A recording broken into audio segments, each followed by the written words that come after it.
पहला क्वेश्चन है, सिंधु घाटी सभ्यता की खोज किसने की थी? आंसर है दयाराम साहनी। दयाराम साहनी के द्वारा 1921 में हड़प्पा की खुदाई करवाई गई थी। अतिरिक्त तथ्य में मोहनजोदड़ो की खोज राखलदास बनर्जी ने 1922 में की थी। अगला क्वेश्चन नंबर 2, सिंधु घाटी सभ्यता के लोग किस वस्त्र का उपयोग करते थे? आंसर है सूती वस्त्र। सिंधु घाटी सभ्यता में कपास को सिधोन कहा जाता था। क्वेश्चन नंबर 3 में वैदिक काल में सभा और समिति का क्या महत्व था? सभा और समिति जनसभा और प्रशासनिक कार्यों के लिए महत्वपूर्ण थी। ऋग्वेद में सभा और समिति का उल्लेख किया गया है। महाजनपद काल में सबसे शक्तिशाली राज्य कौन सा था? उत्तर है मगध। मगध के शासकों में बिंबिसार, अजातशत्रु और महापद्नंद शामिल हैं। अगला क्वेश्चन, बौद्ध धर्म के संस्थापक कौन थे? गौतम बुद्ध। उत्तर है गौतम बुद्ध। गौतम बुद्ध का जन्म 563 ईसा पूर्व में लुम्बिनी, जो नेपाल में पड़ता है, लुम्बिनी में हुआ था। अगला क्वेश्चन, जैन धर्म में त्रिरत्न का क्या अर्थ है? सही विश्वास, सही ज्ञान और सही आचरण। महावीर स्वामी ने जैन धर्म के 24वें तीर्थंकर के रूप में इसे प्रचारित किया था। अगला क्वेश्चन, अशोक के अभिलेखों में किस भाषा का प्रयोग किया गया है? तो प्राकृत भाषा। अशोक के अभिलेख ब्राह्मी लिपि में लिखे गए हैं। सातवाहन वंश का सबसे प्रसिद्ध राजा कौन था? गौतमी पुत्र सातकर्णी। आंसर है गौतमी पुत्र सातकर्णी। सातवाहन वंश को आंध्र वंश भी कहा जाता है। क्वेश्चन नंबर 9, चोल साम्राज्य का सबसे प्रसिद्ध राजा कौन था? राज चोल। राजराज चोल ने बृहदेश्वर मंदिर, जो तंजावुर, का निर्माण करवाया था।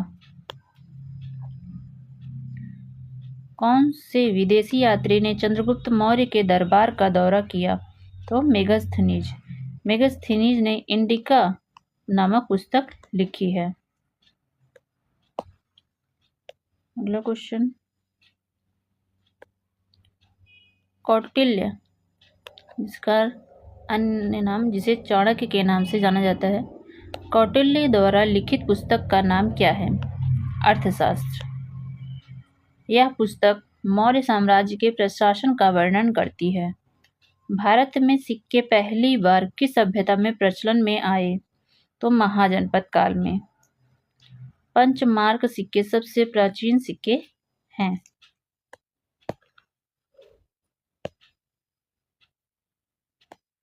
क्वेश्चन नंबर 13, अजातशत्रु ने किस बौद्ध सभा का आयोजन किया था? तो प्रथम बौद्ध महासंघ का आयोजन किया था। यह प्रथम बौद्ध संघ महासभा 483 ईसा पूर्व में राजगृह में आयोजित की गई थी। हड़प्पा किस नदी के किनारे स्थित है? रावी नदी। हड़प्पा किस रावी नदी के किनारे स्थित है? मोहनजोदड़ो सिंधु नदी के किनारे स्थित था। क्वेश्चन नंबर 15 देखते हैं, सिंधु घाटी सभ्यता का प्रमुख प्रसिद्ध बंदरगाह कौन सा था? तो लोथल। लोथल में डॉकयार्ड और बीड मेकिंग फैक्ट्री मिली है। चोल वंश के दौरान प्रसिद्ध नौसेना युद्ध का उल्लेख कहाँ मिलता है? श्रीलंका और दक्षिण एशिया में। कहाँ? श्रीलंका और दक्षिण एशिया में। राजेंद्र चोल ने दक्षिण पूर्व एशिया में समुद्री विजय प्राप्त की थी।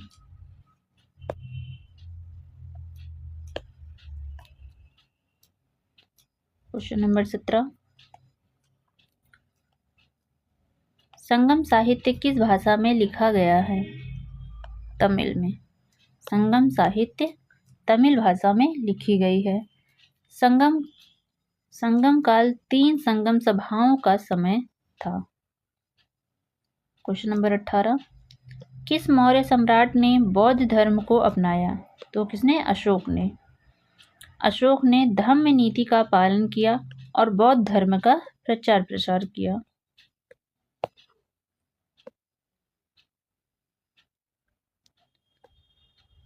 आर्यों ने भारत में सबसे पहले कहाँ निवास किया? सप्त सिंधु क्षेत्र में। आर्य सबसे पहले सप्त सिंधु क्षेत्र में निवास किए। यह क्षेत्र वर्तमान समय में पंजाब और हरियाणा में स्थित है। कुषाण वंश का सबसे प्रसिद्ध राजा कौन था? तो कनिष्क। कनिष्क ने चौथी बौद्ध सभा कश्मीर में आयोजित की थी।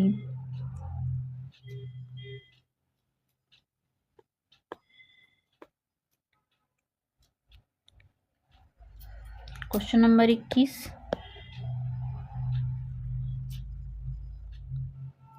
क्वेश्चन नंबर हमारा 21 है, ऋग्वेद में वर्णित सबसे पवित्र नदी कौन सी है? तो सरस्वती नदी।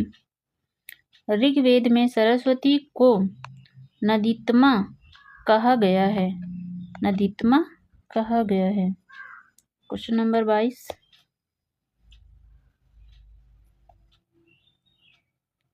सिंधु घाटी सभ्यता का कौन सा शहर धार्मिक केंद्र माना जाता है? तो मोहनजोदड़ो को। मोहनजोदड़ो को धार्मिक केंद्र माना जाता है। मोहनजोदड़ो में महान स्नानागार मिला है जो धार्मिक अनुष्ठानों से जुड़ा हुआ था। क्वेश्चन नंबर 23, आर्य समाज में सबसे महत्वपूर्ण पुस्तक कौन सी थी? ऋग्वेद। ऋग्वेद में 1028 सूक्त और 10 मंडल हैं। क्वेश्चन नंबर 24, गुप्त काल में भारत को किस नाम से पुकारा जाता था? स्वर्ण युग। गुप्त काल में भारत को स्वर्ण युग के नाम से पुकारा जाता था। उस समय कला, साहित्य और विज्ञान के क्षेत्र में गुप्त काल को स्वर्ण युग माना जाता है। क्वेश्चन नंबर 25, महावीर स्वामी का जन्म कहाँ हुआ था? तो कुंडग्राम बिहार में। महावीर स्वामी का जन्म कुंडग्राम बिहार में हुआ था। उनका निर्वाण पावापुरी में हुआ था। क्वेश्चन नंबर 26, गौतम बुद्ध ने अपना पहला उपदेश कहाँ दिया था? तो सारनाथ। इसे धर्म चक्र प्रवर्तन कहा जाता है। अगला क्वेश्चन है क्वेश्चन नंबर 27, मौर्य साम्राज्य की राजधानी कहाँ थी? पाटलिपुत्र। मौर्य साम्राज्य की राजधानी पाटलिपुत्र थी। चंद्रगुप्त मौर्य ने इसकी स्थापना की थी। चंद्रगुप्त मौर्य ने मौर्य साम्राज्य की स्थापना की थी और पाटलिपुत्र को अपनी राजधानी बनाया था। क्वेश्चन नंबर 28, अशोक के किस अभिलेख में कलिंग युद्ध का वर्णन मिलता है? तो 13वां शिलालेख। 13वें शिलालेख में कलिंग युद्ध का वर्णन मिलता है। इस अभिलेख में अहिंसा और धर्म का प्रचार किया गया है। अगला क्वेश्चन नंबर 29 है, सिंधु घाटी सभ्यता का कौन सा शहर किलेबंदी के लिए प्रसिद्ध है? तो कालीबंगन। कालीबंगन में अग्नि वेदिका यानी कि यज्ञ स्थल के अवशेष मिले हैं। क्वेश्चन नंबर 30, गुप्त शासक समुद्रगुप्त को किस नाम से जाना जाता था? तो समुद्रगुप्त को भारत का नेपोलियन कहा जाता था। यह उपाधि उन्हें एवी स्मिथ ने दी थी। एडम स्मिथ ने दी थी।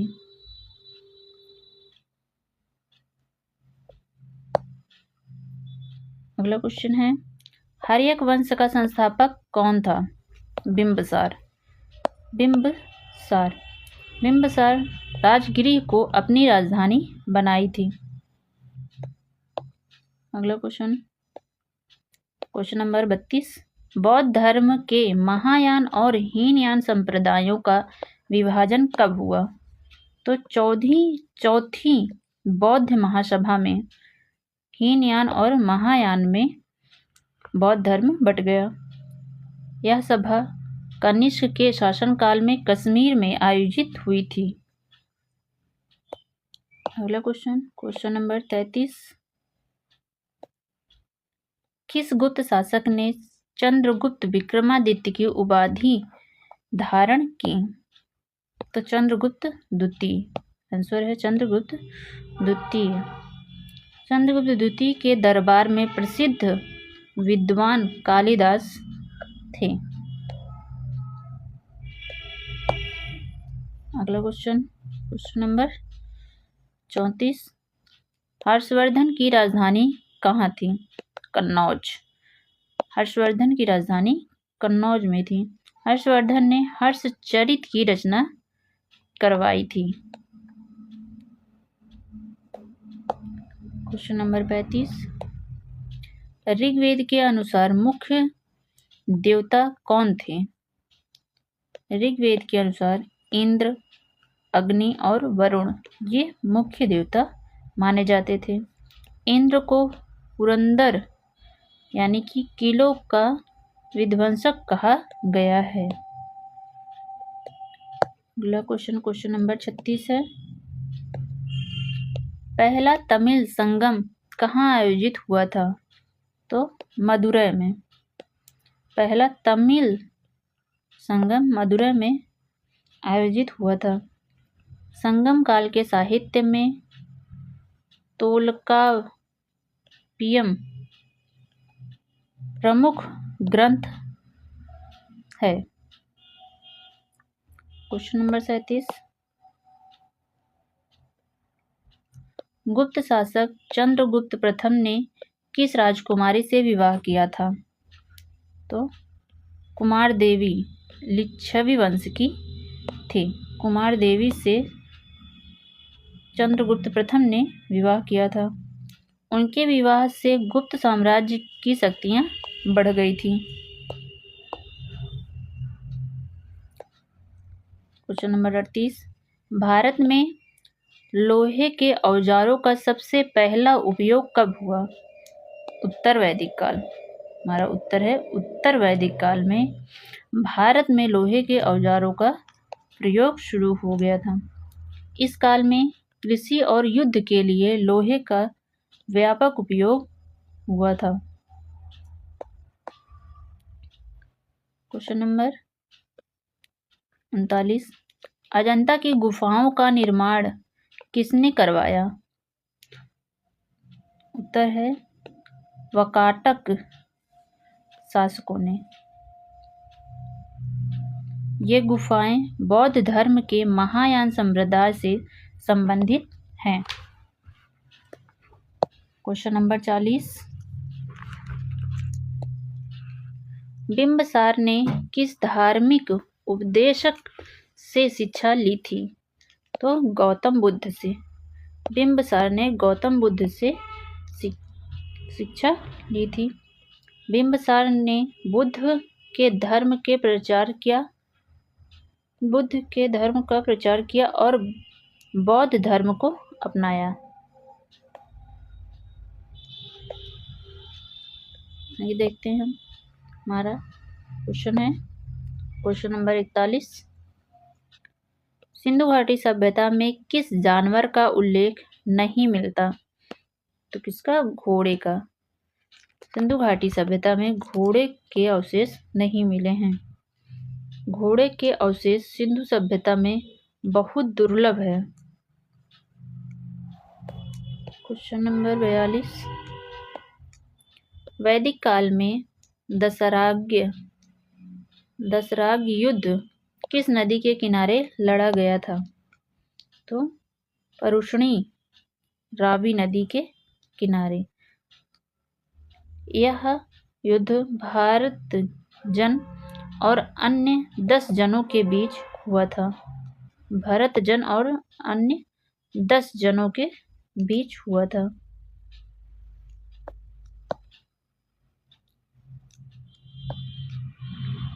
किसने भारतवर्ष नाम का सबसे पहले उल्लेख किया? पाणिनि।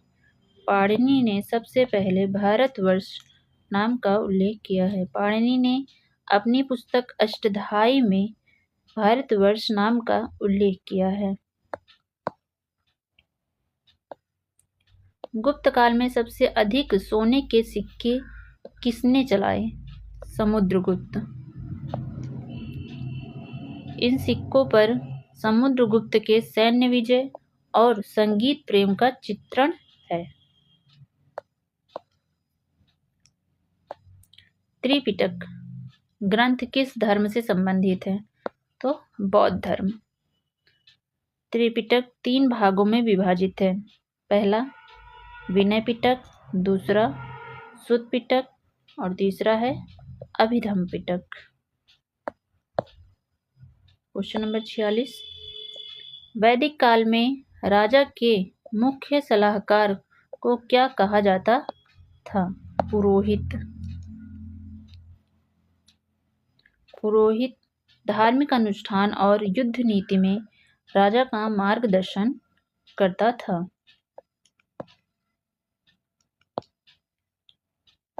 क्वेश्चन नंबर 47 है। प्राचीन भारत में विश्वविद्यालय व्यवस्था का प्रारंभ किसने किया? तो नालंदा विश्वविद्यालय गुप्त काल में। नालंदा विश्वविद्यालय की स्थापना कुमारगुप्त प्रथम ने की थी। किसने? कुमारगुप्त प्रथम ने। किस वेद को भारतीय संगीत का स्रोत कहा जाता है? तो सामवेद को। सामवेद को भारतीय संगीत का स्रोत कहा जाता है। सामवेद में ऋग्वेद के मंत्रों को गाया जाता था। मगध साम्राज्य का अंतिम शासक कौन था? घनानंद। घनानंद मगध साम्राज्य का अंतिम शासक था। घनानंद को चंद्रगुप्त मौर्य ने पराजित किया और मौर्य साम्राज्य की स्थापना की थी। कौन सा वैदिक देवता वायु का देवता कहलाता है? तो मारुत।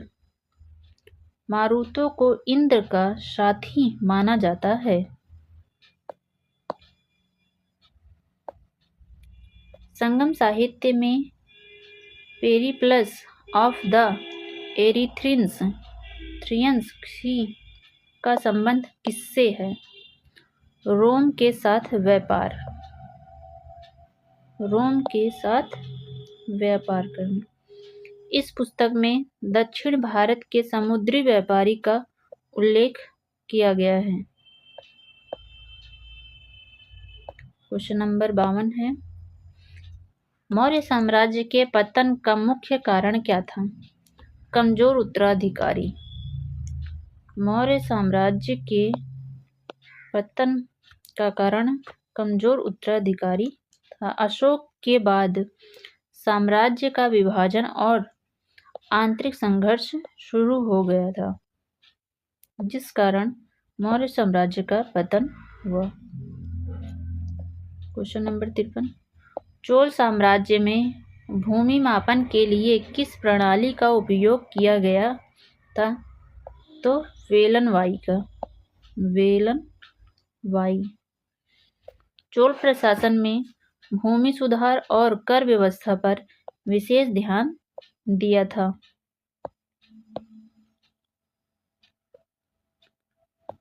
क्वेश्चन नंबर 54 है। हड़प्पा सभ्यता के किस शहर से मेसोपोटामिया के साथ व्यापार के प्रमाण मिले हैं? लोथल से।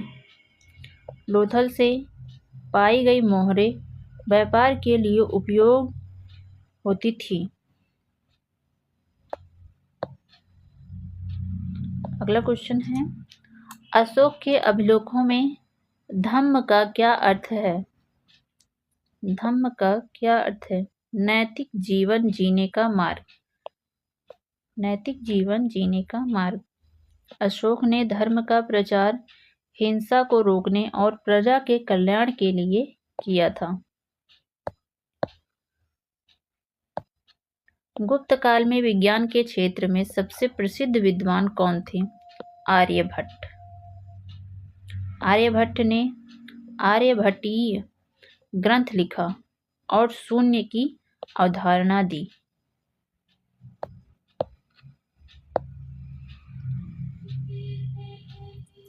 हड़प्पा।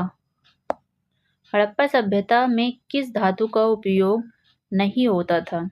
लोहे का। लोहे का उपयोग हड़प्पा सभ्यता में नहीं मिलता।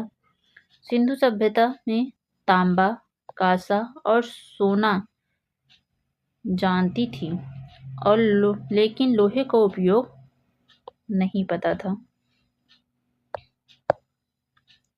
क्वेश्चन नंबर 58 है, सातवाहन वंश की राजधानी कहाँ थी?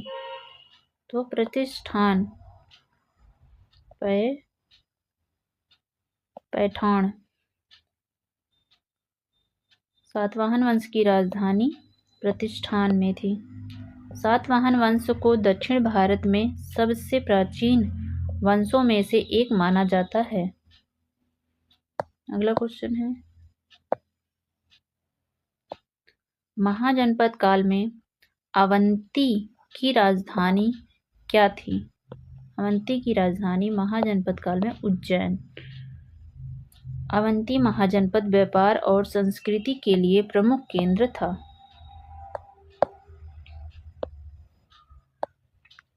अशोक का कौन सा स्तंभ भारतीय राष्ट्रीय प्रतीक के रूप में अपनाया गया? सारनाथ स्तंभ।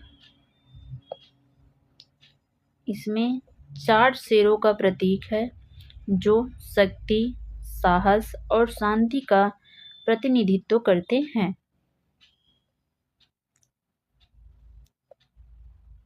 अगला क्वेश्चन है, क्वेश्चन नंबर 61, सिंधु घाटी सभ्यता के लोग अपने मृतकों का निपटान कैसे करते थे?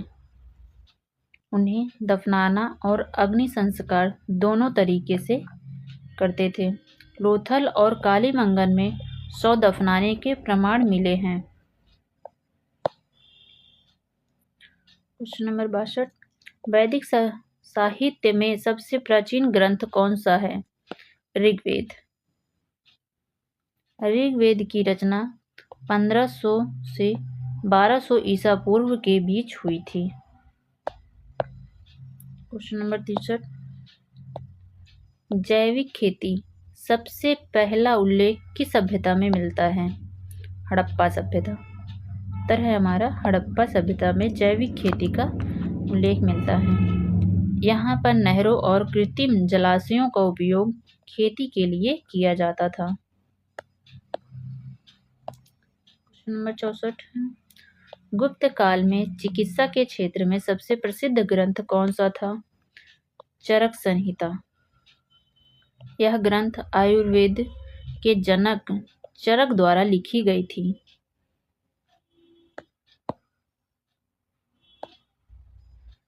सप्तांगी सिद्धांत का वर्णन सबसे पहले किसने किया? कौटिल्य ने अर्थशास्त्र में किया है। इसमें राज्य के 7 तत्वों का वर्णन मिलता है। अगला क्वेश्चन नंबर 66, हर्यक वंश के अजातशत्रु ने किस हथियार का उपयोग किया था? तो रथ मूसल का। उत्तर क्या है हमारा? रथ मूसल। यह एक युद्ध उपकरण था जिसे अजातशत्रु ने युद्ध में उपयोग किया था। किस गुप्त शासक ने हूणों को हराया था? स्कंदगुप्त। स्कंदगुप्त ने हूणों को पराजित किया था। उनकी विजय में गुप्त साम्राज्य की रक्षा की।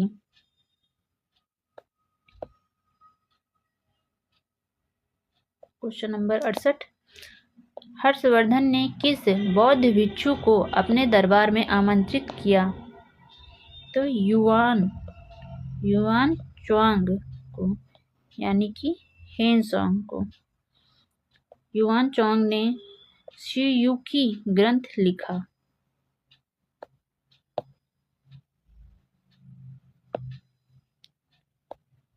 सांची का स्तूप किसके शासनकाल में बनवाया गया था? तो सांची का स्तूप अशोक के शासनकाल में बनवाया गया था। यह स्तूप बौद्ध धर्म के प्रचार के लिए बनवाया गया था। क्वेश्चन नंबर 70 है, उत्तरमेघ यज्ञ का उल्लेख किस ग्रंथ में मिलता है? यजुर्वेद में। यह यज्ञ राजा की शक्ति और अधिकार को बढ़ाने के लिए किया जाता था।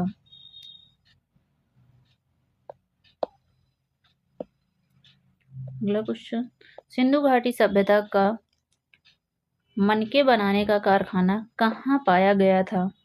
चनहुदड़ो से मनके बनाने का कारखाना प्राप्त हुआ था। चनहुदड़ो की खुदाई से मनके बनाने का उपकरण मिले हैं।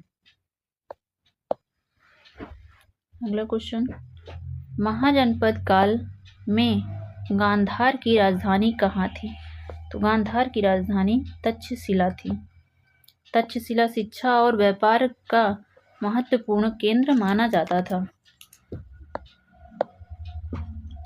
प्राचीन भारत में द्वार समुद्र किसके लिए प्रसिद्ध था?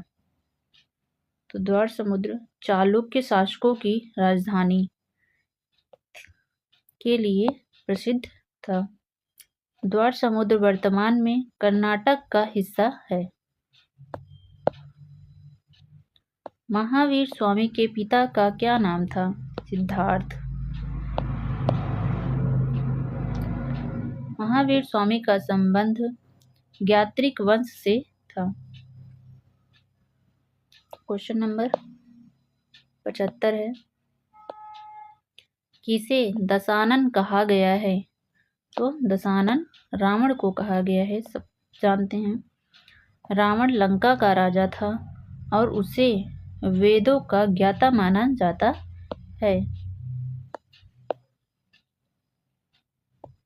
अशोक के अभिलेख किस लिपि में लिखे गए हैं? अशोक के अभिलेख ब्राह्मी लिपि में लिखे गए हैं और प्राकृत भाषा में लिखा गया है। उत्तर पश्चिम क्षेत्रों में खरोष्ठी लिपि का उपयोग भी हुआ है। मौर्य साम्राज्य में सबसे अधिक राजस्व किससे प्राप्त होता था? कृषि से। राज्य की आयु का मुख्य स्रोत भूमि कर था। क्वेश्चन नंबर 78 है, प्राचीन भारत में कौन सा स्थान रेशम उद्योग के लिए प्रसिद्ध था? तो कौशाम्बी।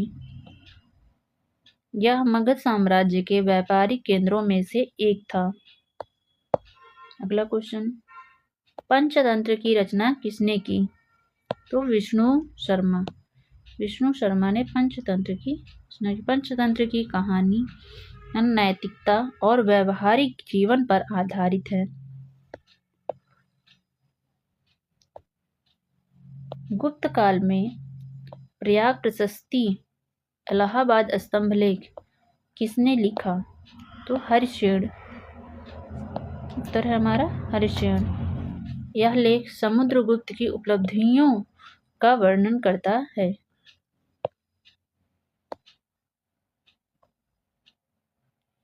अगला क्वेश्चन है, क्वेश्चन नंबर 81 है, सिंधु घाटी सभ्यता के किस स्थल से तांबे की बैल की मूर्ति मिली है? तो मोहनजोदाड़ो से। यह मूर्ति सभ्यता के धातु विज्ञान और शिल्प कला के उच्च स्तर को दर्शाती है। अगला क्वेश्चन, वैदिक काल में गावष्ठी का क्या अर्थ था? युद्ध। वैदिक काल में गावष्ठी का मतलब युद्ध था। गावष्ठी का शाब्दिक अर्थ गाय प्राप्त करने का प्रयास।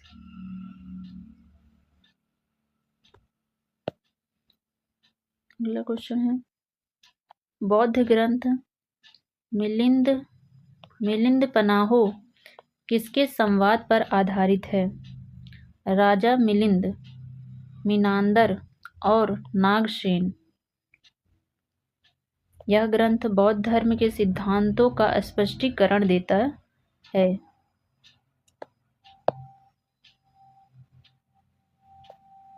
मौर्य काल में राज्य का सर्वोच्च उत्तराधिकारी कौन होता था? तो महामात्र राज्य प्रशासन और धर्म का निरीक्षण करता था। अशोक के किस शिलालेख में रंगून का उल्लेख मिलता है? तो अशोक के 13वें शिलालेख में रंगून का उल्लेख, जिसमें श्रीलंका, दक्षिण भारत और अन्य स्थानों का जिक्र किया गया है। किस वेद को प्राचीन भारतीय संस्कृति का स्रोत कहा जाता है? तो ऋग्वेद को। ऋग्वेद में तत्कालीन समाज, धर्म और जीवन शैली का वर्णन किया गया है। गुप्त काल में मुद्रा प्रणाली का प्रमुख रूप क्या था? स्वर्ण मुद्रा। गुप्त साम्राज्य ने उच्च गुणवत्ता वाले सोने के सिक्के चलाए थे। क्वेश्चन नंबर 88 है, दशराग्य युद्ध में किस जन ने विजय प्राप्त की थी? तो भरत जन ने। दशराग्य युद्ध में भरत जन ने विजय प्राप्त की थी। यह युद्ध आर्यों के बीच सामरिक शक्ति के लिए लड़ा गया था। अगला क्वेश्चन नंबर 89 है, कुषाण काल में बौद्ध धर्म के प्रचार में सबसे बड़ा योगदान किसका था? कनिष्क का। कनिष्क ने चौथी बौद्ध महासभा का आयोजन किया था। अगला क्वेश्चन नंबर 90 है, अशोक ने बौद्ध धर्म को कब अपनाया? कलिंग युद्ध के बाद। युद्ध की हिंसा से प्रभावित होकर अशोक ने अहिंसा का मार्ग अपनाया। अगला क्वेश्चन है, क्वेश्चन नंबर 91, सप्त सिंधु का उल्लेख किस ग्रंथ में मिलता है? ऋग्वेद में। सप्त सिंधु का उल्लेख ऋग्वेद में मिलता है। सप्त सिंधु का अर्थ है 7 नदियों की भूमि। सप्त सिंधु का मतलब 7 नदियों की भूमि से है। अगला क्वेश्चन, सिंधु घाटी सभ्यता के किस स्थल से मेसोपोटामिया की मुहरें प्राप्त हुई हैं? हड़प्पा से। हड़प्पा से मेसोपोटामिया की मुहरें प्राप्त हुई हैं। ये व्यापारिक संबंधों से प्रमाण है इनका। महाजनपद काल में वज्जी संघ का केंद्र कौन था? वैशाली। यह भारत का पहला गणराज्य था।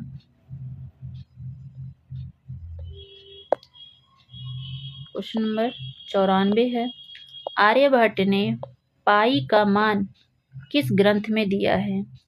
आर्यभट्टीय ग्रंथ में पाई का मान दिया है। इन्होंने पाई का मान 3.1416 के करीब बताया है। अगला क्वेश्चन नंबर 95 है, किस गुप्त सम्राट ने शक संवत का आरंभ किया? चंद्रगुप्त द्वितीय ने शक संवत की शुरुआत की थी। शक संवत भारतीय कैलेंडर प्रणाली का हिस्सा है। अगला क्वेश्चन, तीर्थंकर शब्द किस धर्म से संबंधित है? तो जैन धर्म। जैन धर्म से तीर्थंकर वे होते हैं जो मोक्ष का मार्ग बताते हैं। महावीर स्वामी 24वें तीर्थंकर थे। सिंधु सभ्यता के किस स्थान पर सिंधु जल प्रबंध के प्रमाण मिले हैं? धौलावीरा से। यहाँ जलाशयों और जल निकास प्रणाली के उत्कृष्ट नमूने मिले हैं। क्वेश्चन नंबर 98 है, बुद्ध ने सर्वप्रथम उपदेश किसको दिया था? पंचवर्गीय भिक्षुओं को। बुद्ध ने सर्वप्रथम उपदेश पंचवर्गीय भिक्षुओं को दिया था। यह उपदेश उन्होंने सारनाथ में दिया था और इसे धर्म चक्र प्रवर्तन कहा गया है। क्वेश्चन नंबर 99 है, गुप्त काल के दौरान भारतीय चिकित्सा विज्ञान का महत्वपूर्ण ग्रंथ कौन सा है? सुश्रुत संहिता। यह ग्रंथ सर्जरी और चिकित्सा पद्धति पर आधारित है। अगला क्वेश्चन, अशोक के किस अभिलेख में धम्म महामात्र का उल्लेख है? 5वें शिलालेख में। धम्म महामात्र का उल्लेख 5वें शिलालेख में मिलता है। धम्म महामात्र धर्म के प्रचार और लोक कल्याण के लिए नियुक्त अधिकारी थे। क्वेश्चन नंबर 101, ऋग्वैदिक काल में किस प्रकार की विवाह का प्रथा प्रचलित थी? स्वयंवर और असुर विवाह। स्त्रियों को वैदिक काल में विवाह के लिए अपनी पसंद चुनने की स्वतंत्रता थी। अगला क्वेश्चन, सिंधु घाटी सभ्यता के लोग किस मिट्टी के बर्तन बनाने में कुशल थे? तो लाल मिट्टी के चमकदार बर्तन बनाने में। बर्तनों पर ज्यामितीय डिजाइन बनाए जाते थे। वैदिक काल में राजा के सुरक्षा प्रमुख को क्या कहा जाता था? राजा के सुरक्षा प्रमुख को क्या कहा जाता था? सेनानी। क्या कहा जाता था? सेनानी। सेनानी युद्ध और सेना का नेतृत्व करता था। अगला क्वेश्चन है, चतुर्थ बौद्ध परिषद कहाँ आयोजित की गई थी? तो कुंडलवन कश्मीर में।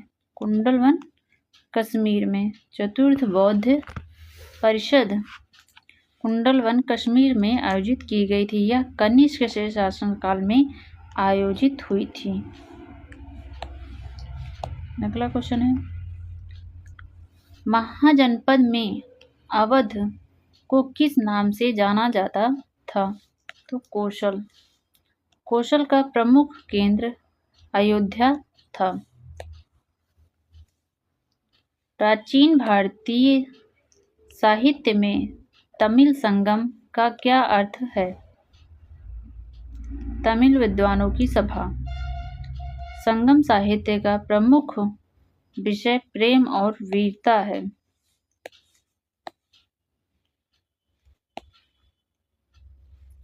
अगला क्वेश्चन, गुप्त साम्राज्य का कौन सा सम्राट कवि सम्राट कहलाता है? तो समुद्रगुप्त। इनके सिक्कों पर बीड़ा बजाते हुए उनका चित्रण मिलता है। इसका समुद्रगुप्त का। समुद्रगुप्त बीड़ा वादक थे।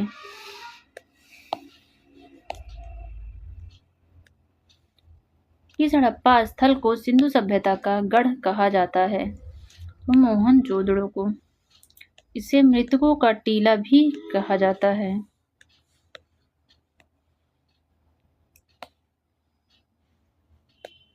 अशोक के शासनकाल में कलिंग का क्या महत्व था?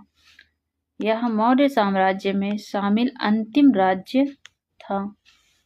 कलिंग युद्ध के बाद अशोक ने अहिंसा का मार्ग अपनाया और बौद्ध धर्म को अपनाया।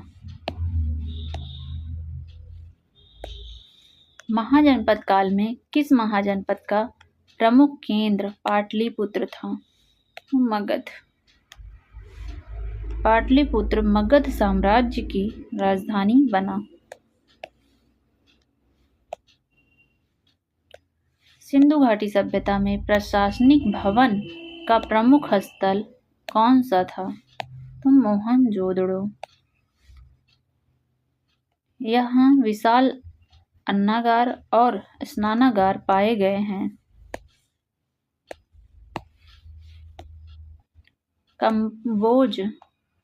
कंबोज महाजनपद वर्तमान में कहाँ स्थित है?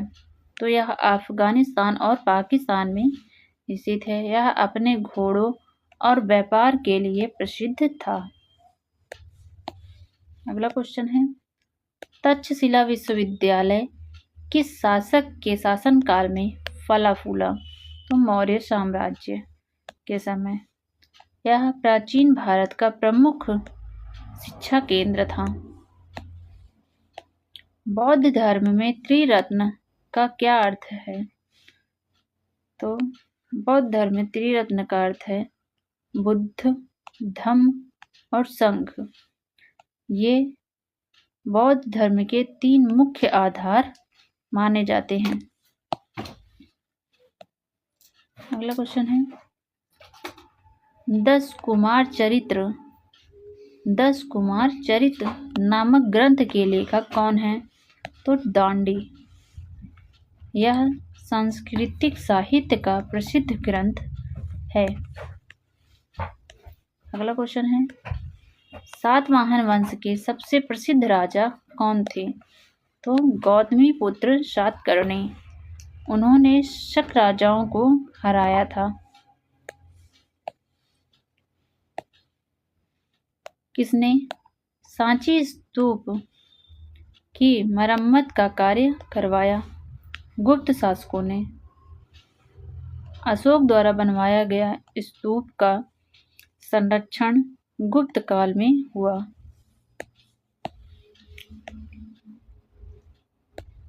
मुद्रा राक्षस ग्रंथ में चंद्रगुप्त मौर्य के मंत्री का क्या नाम था? चाणक्य या कौटिल्य। जिसे यह ग्रंथ विशाखदत्त द्वारा लिखा गया था। प्राचीन भारतीय व्यापार मार्ग को किस नाम से जाना जाता था? तो उत्तर पथ। यह मार्ग गांधार से शुरू होकर गंगा के मैदान तक जाता था। अजातशत्रु के किस प्रसिद्ध नगर की स्थापना की? तो पाटलिपुत्र। इसे शुरुआत में पाटलिग्राम कहा जाता था।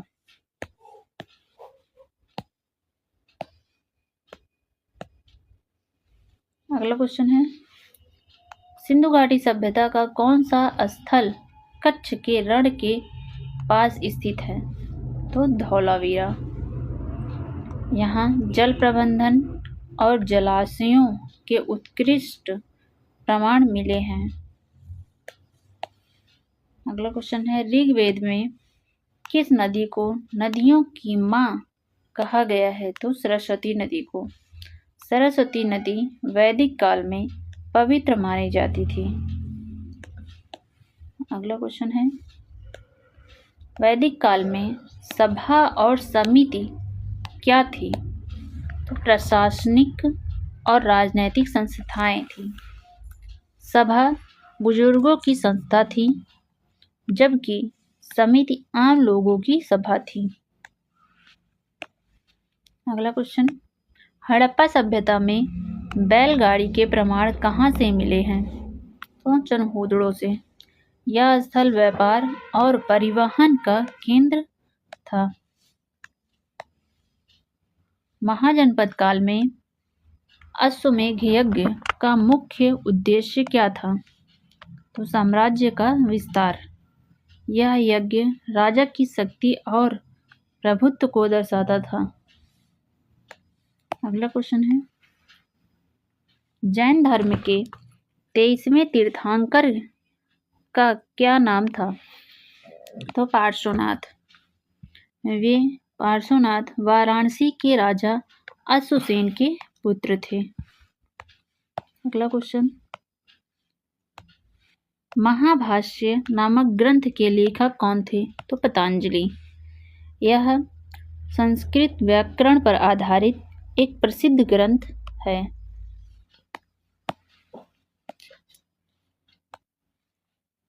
किसे देव नाम प्रिय और प्रियदर्शी कहा जाता था? तो अशोक को। अशोक को देव नाम प्रिय और प्रियदर्शी सम्राट कहा जाता था। यह उपाधियां उनके शिलालेखों पर अंकित हैं। सिंधु घाटी सभ्यता का पहला खोजा गया स्थल कौन सा था? तो हड़प्पा। इसकी खोज 1921 में दयाराम साहनी ने की थी। किस बौद्ध ग्रंथ में बुद्ध के जीवन का वर्णन मिलता है? तो जातक कथा में। जातक कथा में बुद्ध के पिछले जन्मों की कहानियां मिलती हैं। त्रिपिटक बौद्ध धर्म के किस संप्रदाय का प्रमुख ग्रंथ है? तो थेरवाद। थेरवाद संप्रदाय का। यह 3 भागों में विभाजित है: विनय पिटक, सुत्त पिटक और अभिधम्म पिटक। अगला क्वेश्चन, कौन सा गुप्त सम्राट साकेत को अपनी राजधानी बनाना चाहता था? तो चंद्रगुप्त द्वितीय। साकेत अयोध्या का प्राचीन नाम है। अगला क्वेश्चन है, प्राचीन भारत में किस स्थान को तक्षशिला का प्रतिद्वंदी माना जाता था? तो नालंदा को। नालंदा विश्वविद्यालय गुप्त काल में स्थापित हुआ था।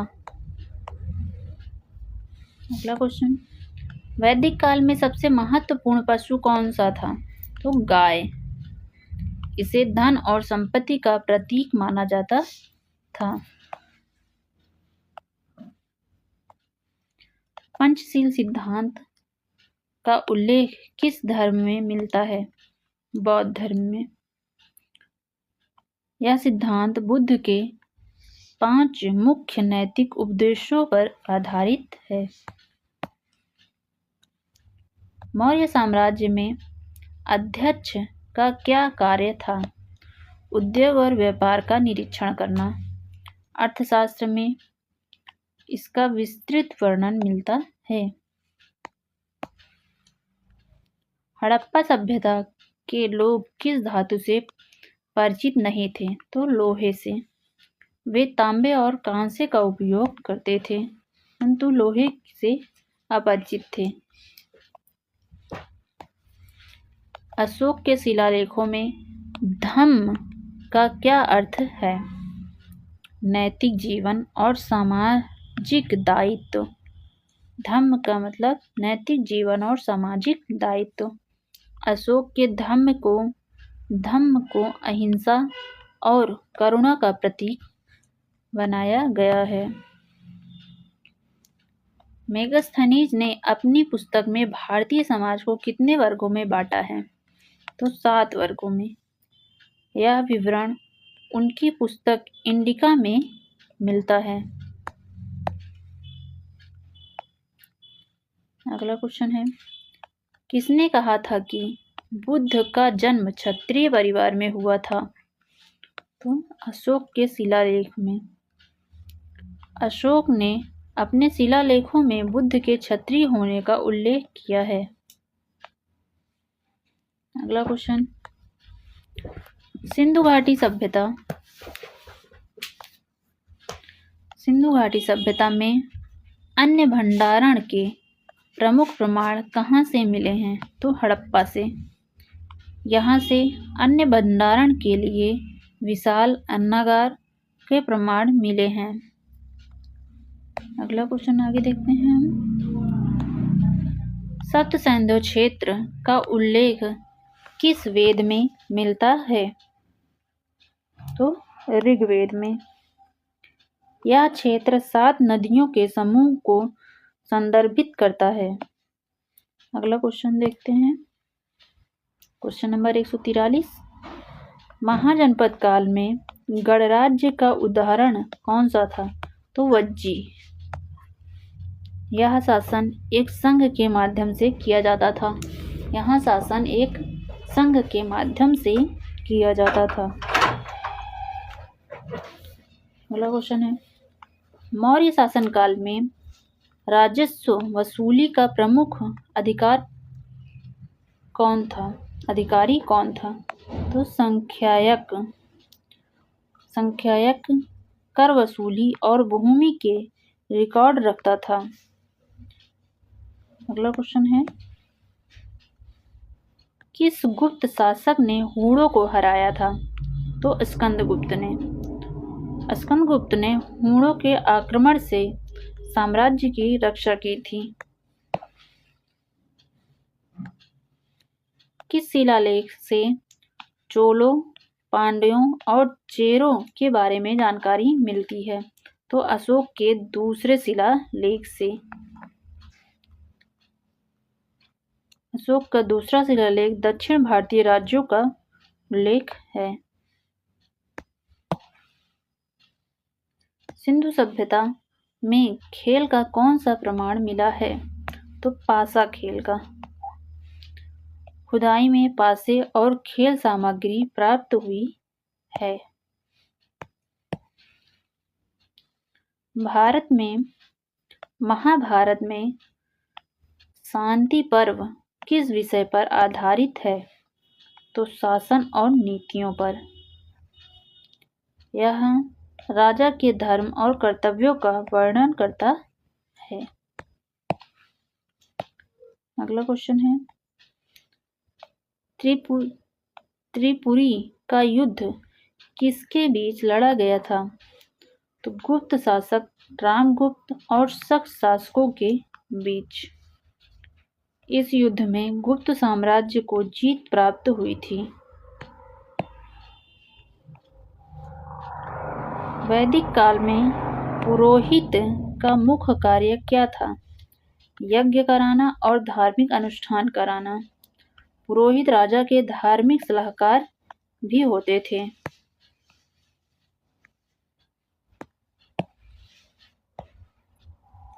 किसने विष्णु पुराण में गुप्त साम्राज्य को स्वर्ण युग कहा है? तो बाणभट्ट ने। गुप्त काल में कला, साहित्य और विज्ञान का विकास हुआ है। अगला क्वेश्चन है, बुद्ध ने अपने पहले उपदेश में आर्य सत्य का उल्लेख कहाँ किया है? तो सारनाथ। इसे धर्मचक्र प्रवर्तन कहा जाता है। अशोक के शिलालेखों में किस लिपि का प्रयोग किया गया है? तो ब्राह्मी लिपि का और प्राकृत भाषा का।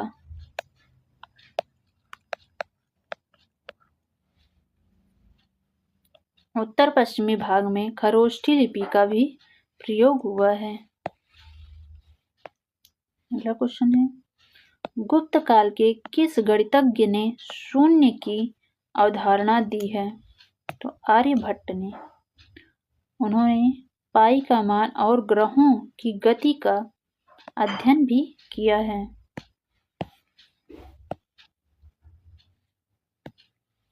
हड़प्पा सभ्यता में बादाम के पेड़ का प्रमाण कहाँ मिला है?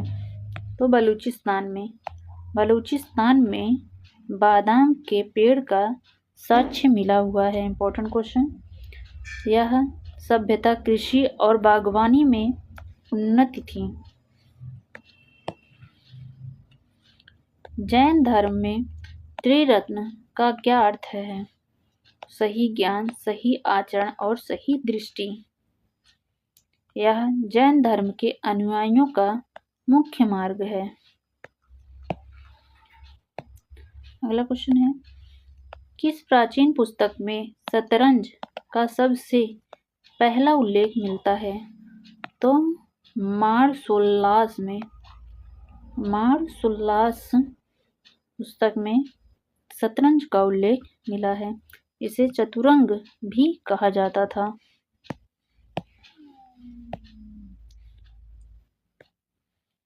मौर्य प्रशासन में आमत्य का क्या कार्य था? प्रशासनिक अधिकारी। आमत्य प्रशासनिक अधिकारी हुआ करता था। आमत्य को आधुनिक समय में मंत्री कहा जाता है।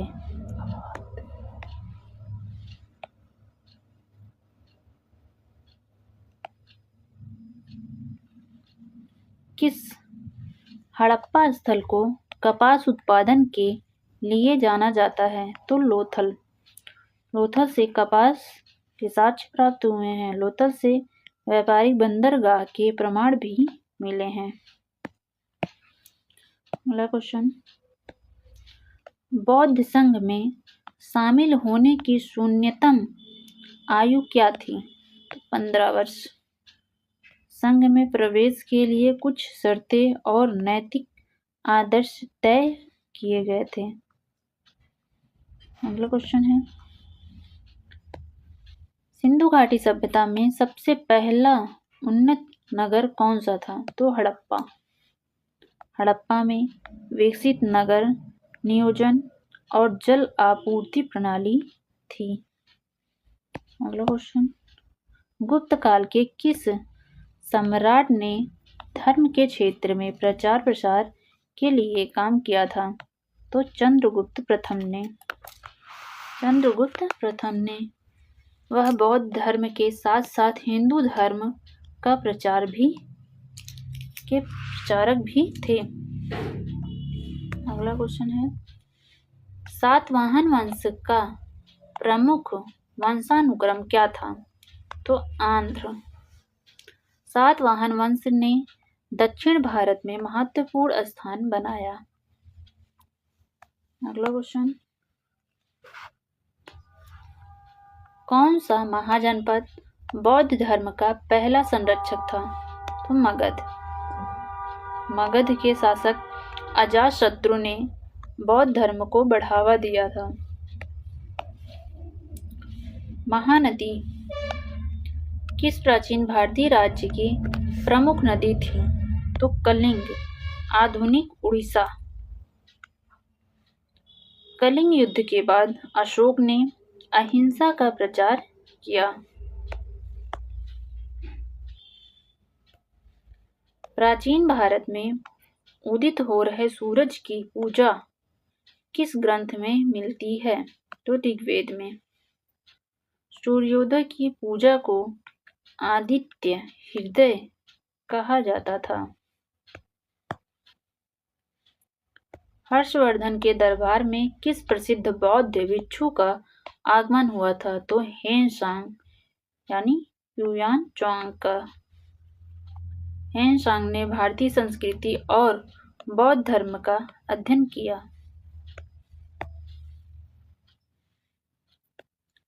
सिंधु घाटी सभ्यता में कौन से खगोलीय घटनाओं का संकेत था? तो चंद्रमा और सूर्य के गति के आधार पर समय का माप। खगोल शास्त्र के सिद्धांत और यांत्रिक निर्णय में उनके योगदान के प्रमाण मिले हैं।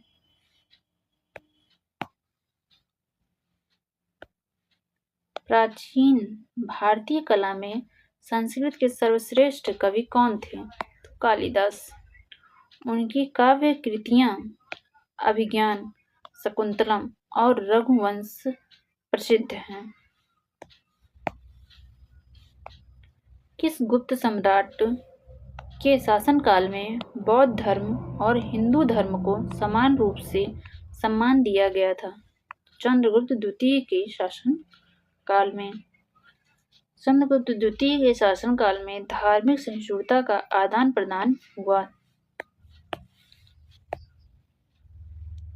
क्वेश्चन, चोल साम्राज्य का सबसे प्रसिद्ध शासक कौन था? तो राजराज चोल। उसने तंजावुर में बृहदेश्वर मंदिर का निर्माण करवाया था। अगला क्वेश्चन, कौन सा महाजनपद अष्टकुल संघ का हिस्सा था? अंग महाजनपद अष्टकुल संघ का हिस्सा था। अंग महाजनपद में 8 प्रमुख जनगण सम्मिलित थे।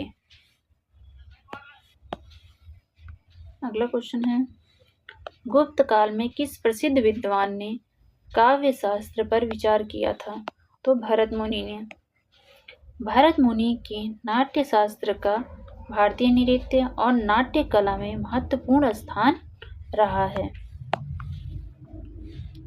राजा बिंबिसार ने किस महान नदियों के किनारे अपनी राजधानियां स्थापित की है? तो गंगा और सोन के किनारे उसने राजगृह यानी गया को अपनी राजधानी बनाई थी। प्राचीन भारत में स्वर्ण मुद्रा का उपयोग सबसे पहले किसने शुरू किया था? तो चंद्रगुप्त द्वितीय ने। स्वर्ण मुद्रा को विक्रमादित्य के नाम से भी जाना जाता है। किस प्रसिद्ध भारतीय सम्राट ने अश्वमेध यज्ञ किया था? तो राजा अजातशत्रु ने। इस यज्ञ से साम्राज्य की ताकत और वैधता बढ़ती थी। अगला क्वेश्चन, महाजनपद काल में मगध के पहले शासक कौन थे? तो बिंबिसार। बिंबिसार ने मगध साम्राज्य की नींव रखी और इसे विशाल साम्राज्य बना दिया। अगला क्वेश्चन है, गुप्त काल में ज्ञान का कौन सा प्रमुख क्षेत्र था जिसमें महत्वपूर्ण विकास हुआ? तो गणित और खगोल शास्त्र। आर्यभट्ट और बारहमहीर ने इस क्षेत्र में महत्वपूर्ण योगदान दिया है। सातवाहन वंश की सबसे प्रसिद्ध राजधानी कौन सी थी? तो पाटन दक्षिण भारत के प्रमुख व्यापारिक और सांस्कृतिक केंद्र में से एक थी। अगला क्वेश्चन है, किस प्राचीन भारतीय ग्रंथ में नारी के अधिकारों और स्थिति का विस्तार से वर्णन किया गया है? तो मनुस्मृति में नारी को घर की अर्धांगिनी माना गया है, लेकिन साथ ही सामाजिक कर्तव्यों का वर्णन भी किया गया है। अगला क्वेश्चन, हर्षवर्धन के दरबार में कौन सा प्रसिद्ध भारतीय ग्रंथ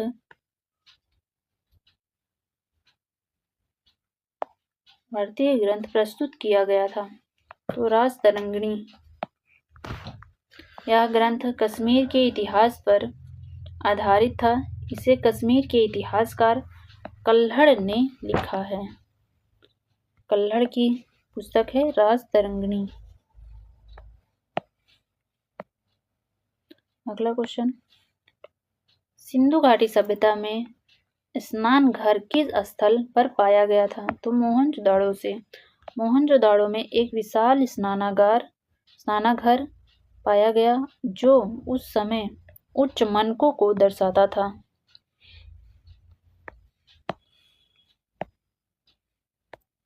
प्राचीन भारत में दक्षिण भारत का स्वर्ण युग किस काल को माना जाता है? तो चोल काल को। चोल साम्राज्य के दौरान दक्षिण भारत में कला, संस्कृति और व्यापार में अत्यधिक समृद्धि की थी। अगला क्वेश्चन है, किस शासक के शासनकाल में बौद्ध धर्म और हिंदू धर्म को मिला जुला प्रभाव दिखा? तो अशोक के। अशोक ने अपनी नीतियों में बौद्ध धर्म को अपनाया, लेकिन अन्य धर्मों के प्रति भी सहिष्णुता का प्रदर्शन किया था। कुषाण साम्राज्य के सबसे प्रसिद्ध सम्राट का नाम क्या था? तो कनिष्क। कनिष्क ने बौद्ध धर्म के प्रचार में महत्वपूर्ण भूमिका निभाई और चौथी बौद्ध महासभा का आयोजन किया। अगला क्वेश्चन है, किस प्रसिद्ध महाजनपद में 7 नदियों के किनारे अपने शासन का विस्तार किया था? तो मगध।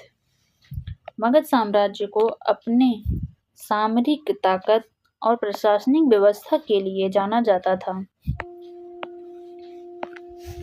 नालंदा विश्वविद्यालय का संस्थापक कौन था?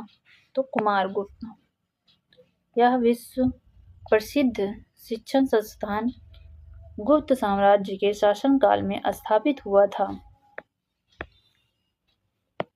प्राचीन भारतीय गणराज्य के सर्व प्रमुख वृद्धशाला यानी कि वृद्ध गृह का कार्य क्या था? बुजुर्गों का आश्रम। ये आश्रम स्थान समाज में बुजुर्गों की देखभाल के लिए बनाए गए थे। अगला क्वेश्चन है, सिंधु घाटी सभ्यता में मूर्ति पूजा का उल्लेख कहाँ से मिलता है? तो हड़प्पा से। हड़प्पा से प्राप्त मूर्तियां और चित्रकलाएं पूजा और धार्मिक अनुष्ठानों के प्रमाण प्रदान करती हैं। अगला क्वेश्चन है, किस गुप्त सम्राट ने संपूर्ण भारतीय उपमहाद्वीप का उद्घाटन किया? तो चंद्रगुप्त द्वितीय ने। किसने? चंद्रगुप्त द्वितीय ने। चंद्रगुप्त द्वितीय के शासनकाल में गुप्त साम्राज्य अपने चरम पर था।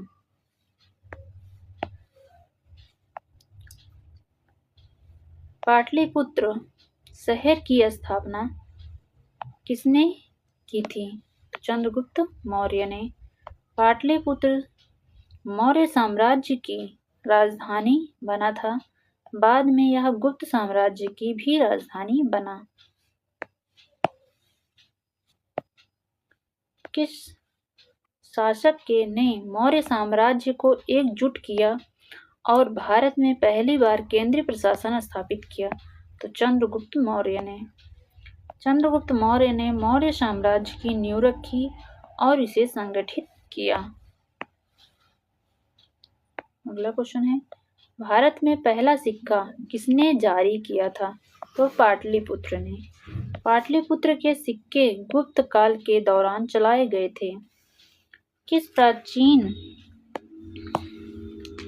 प्राचीन भारतीय राजा ने बौद्ध धर्म को राज्य धर्म के रूप में अपनाया था? तो अशोक ने।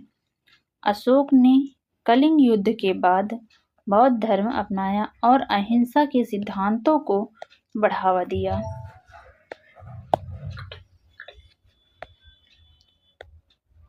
प्राचीन भारत में शिक्षा के सबसे पुराने केंद्रों में से एक कहाँ था? तक्षशिला। तक्षशिला भारत के प्रमुख शैक्षिक केंद्रों में से एक था, जहाँ हर प्रकार की शिक्षा दी जाती थी। भारत में किस शासक के शासनकाल में कला और साहित्य में उन्नति हुई? तो समुद्रगुप्त। समुद्रगुप्त ने शास्त्रीय संगीत और कला को संरक्षण दिया और साहित्यिक